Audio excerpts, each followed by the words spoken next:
Friends, Vaishnavi YouTuber అని మనకు తెలుసు కదా! కానీ ఆ యూట్యూబర్‌గా తను చేస్తున్న సమయంలోనే ఈ ఈ హరిబాబు అనేవాడు వైష్ణవిని చంపే ముందు దాదాపుగా 3 గంటల నుంచి ఆ రోజు ఉదయం నుంచి దాదాపుగా సాయంత్రం వరకు తన విషయంలో ఇంకొక పెద్ద కుట్ర చేశాడు. అసలది ఏంటి? ఆ విషయాన్ని పూర్తిగా తెలుసుకోవాలి అంటే వీడియోని పూర్తిగా వినాల్సిందే. జస్ట్ ఒక లైక్ ఇవ్వండి. అలాగే మా ఛానల్‌ని లేటెస్ట్ అప్డేట్స్ కావాలనుకుంటే సబ్స్క్రైబ్ చేసుకోండి. మ్యాటర్ ఏంటి అంటే, ఈ హరిబాబు ఉన్నాడు కదా! ఈ హరిబాబు ఈ మన బా ఈ వైష్ణవి యూట్యూబ్ వీడియోలో చాలా కనిపిస్తుంటాడు. నిజానికి వైష్ణవి మ్యారేజ్‌కి ముందు వాళ్ళ పుట్టింట్లో ఉండేది కదా! వాళ్ళ బ్రదర్స్ ఇద్దరు కూడా యూట్యూబర్సే అనమాట.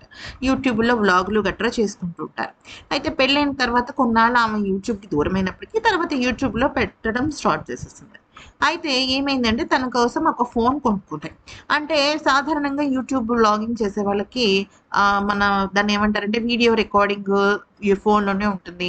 ఎడిటింగ్ ఫోన్‌లోనే ఉంటుంది. థంబ్‌నెయిల్ ఫోన్‌లోనే ఉంటుంది. అంతా ఫోన్‌లోనే ఉంటాయి కదా! అలాగే యూట్యూబ్ నుంచి తను కొంత సంపాదించుకుందనమాట. ఒక 10,000, 5,000, 7,000, 9,000 అలా వస్తూ ఉంటాయన్నమాట తనకి. అయితే అంటే ఇప్పుడంటే తను చనిపోయిందని చెప్పేసి అందరూ తన ఈ ఛానెల్ చూస్తున్నారు కానీ గతంలో తనకంత వ్యూవర్‌షిప్ లేదు. నార్మల్‌గానే ఉంటుంది. అయితే దానికి సంబంధించి తనకు కొంత డబ్బులొస్తుంటాయి కదా! ఆ డబ్బుల మీద కూడా కన్నేసాడనమాట ఈ దుర్మార్గుడు. కన్నేసి ఏం చేశాడంటే ఆమెను చంపేస్తున్నాను అన్న విషయం తనకు క్లారిటీ ఉంది కదా!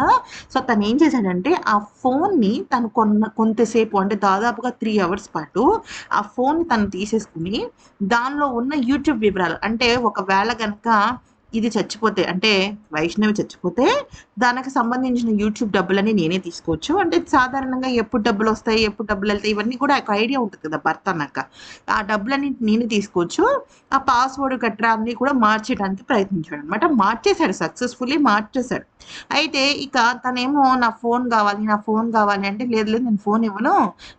నాకు నీ ఫోన్‌తో పనుంది అని జెప్పేసి చెప్పడం జరిగింది. అంటే తెలియకుండా ఆమె దగ్గర నుంచి ఫోన్ తీసేసుకొని తను బయటికి వెళ్ళిపోయాడనమాట.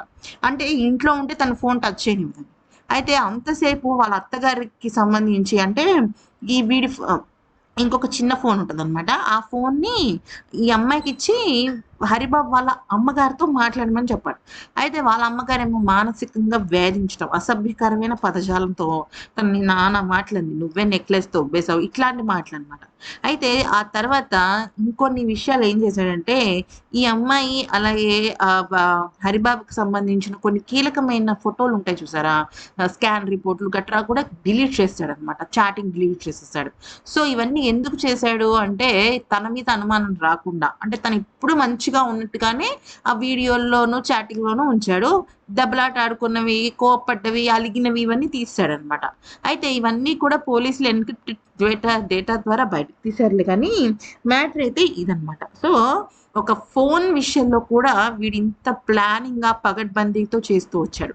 ఇంతకన్నా నీచుడు ఇంకొకడెవరు ఉండరేమో అనిపిస్తుంది ఈ హరిబాబు విషయంలో.